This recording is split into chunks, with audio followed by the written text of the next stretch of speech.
युवक का व्यक्तित्व काफी प्रभावशाली था। चौड़ी छाती, भुजाएं गठी हुई, आंखों में गजब का यौन आमंत्रण था। पुरुषोचित सौंदर्य से वह पूरी तरह लदा हुआ था। मैं उसके बारे में ही सोचती हुई सो गई। रात के कोई 2 बजे बाहर घूम रही पुलिस के जूतों को आवाज सुनकर मेरी आंख अचानक ही खुल गई। मैंने सोचा, जब जाग गई हूं तो क्यों ना पेशाब कराऊं। तभी दरवाजे पर दस्तक हुई। मेरा अंग अंग भय के मारे कांप गया। मैंने नाइट बल्ब जला दिया। युवक भी जाग गया था। मैं पलंग से उठने लगी तो उसने कहा, आप दरवाजा खोलने जा रही है? दरवाजा भूलकर भी मत खोलिएगा।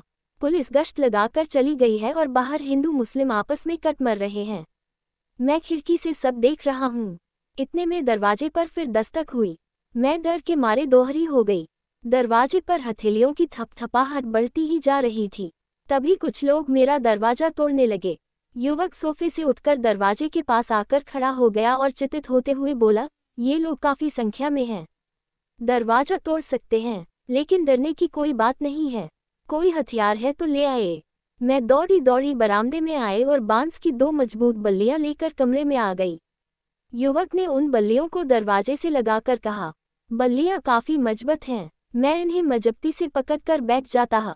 युवक में अदम्य साहस और जोश था। दरवाजा टूट गया, लेकिन उसने बल्लियों को नहीं छोड़ा। पर भीड़ तो भीड़ होती है। बाहर से जोरदार धक्का लगते ही एक बल्ली उसके हाथ से छूटकर गिर गई।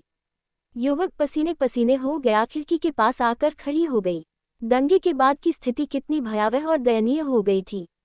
सड़कों और गलियों की दीवारों पर खून के धब्बे साफ दिखाई दे रहे थे। दंगाइयों ने अच्छी खासी दुकानों को तोड़ दिया था। मलबा सड़कों पर बिखरा हुआ था। दुकानदार बाहर आंखों में सूनापन लिए हुए अपनी क्षत विक्षत दुकानों को देख रहे थे। उनमें कुछ घायल भी थे। किसी ने सिर पर पट्टी बांध रखी थी तो किसी ने हाथ पांवों में। ये तो खुदा का शुक्र ही था कि हमारी कॉलोनी में मुस्लिम आबादी ज्यादा होते हुए भी अधिक खून खराबा नहीं हुआ था। इसका एक कारण शायद ये भी था कि हमारी कॉलोनी के मुस्लिम परिवार सुशिक्षित थे। शिक्षा धर्मांधता का नाश करती है, कट्टरपंथी बनने से रोकती है, यह मेरी अपनी मौलिक सोच थी। शायद उन्हें ये पता था कि मस्जिद गिराने की उपज धर्मांधता के हाथों ही हुआ है। मस्जिद को सारे हिंदुओं ने मिलकर नहीं गिराया है, बल्कि चंद धर्मांधों ने गिराया है। इतने में मेरी नज़र सामने सड़क पर चली गई। सफ़ेद रंग की गाड़ी हवा से बात करती हुई इधर ही चली आ रही थी। मैं समझ गई, यह मम्मी की गाड़ी है।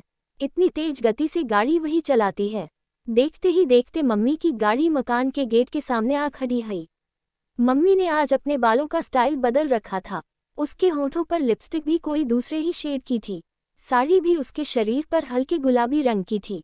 मुझे ये समझते देर न लगी कि मम्मी के परंपरागत साज श्रृंगार और पहनावे में बदलाव वेदांत अंकल के कारण ही हुआ है। मैं सहसा ही बुदा पड़ी। अपने मनपसंद साथी के मिल जाने पर व्यक्ति का जीवन कितना सार्थक हो जाता है। मम्मी का तो कायाकल्प ही हो गया है। पापा के लिए तो वह सजना संवरना ही भूल गई। मुझे मम्मी के पैरों की आवाज़ सुनाई दे गई। वह बड़ी ही तेज गति से सीढ़ियां चढ़ रही थी। मैं दरवाजे में आकर खड़ी हो गई। मम्मी मेरे करीब आते ही बोल पड़ी, बेटी अकेली तुम घर पर थी, कोई दिक्कत तो नहीं हुई? मैं दंगे की वजह से नहीं आ सकी। मम्मी यह कहकर अपने कमरे में चली गई। मैंने उसकी बातों का कोई जवाब नहीं दिया। मम्मी शायद थकी हुई थी। कपड़े चेंज किए बिना ही पलंग पर निढाल पड़ गई और देखते ही देखते खर्राटे भरने लगी। मम्मी के आने के बाद भी मैं इतने बड़े मकान में अकेली ही थी। मेरी आंखों में आंसू आ गए। मैं ये सोचने पर मजबूर हो गई कि स्त्री पुरुष जब सिर्फ सेक्स के लिए ही जीने लगते हैं तो उनके लिए सारे रिश्ते गौण हो जाते हैं। वे कितने खुदगर्ज और अवसरवादी हो जाते हैं। उनका सोचने का दायरा कितना छोटा हो जाता है। मम्मी पापा अपनी दुनिया में ही सिमट कर रह गए हैं।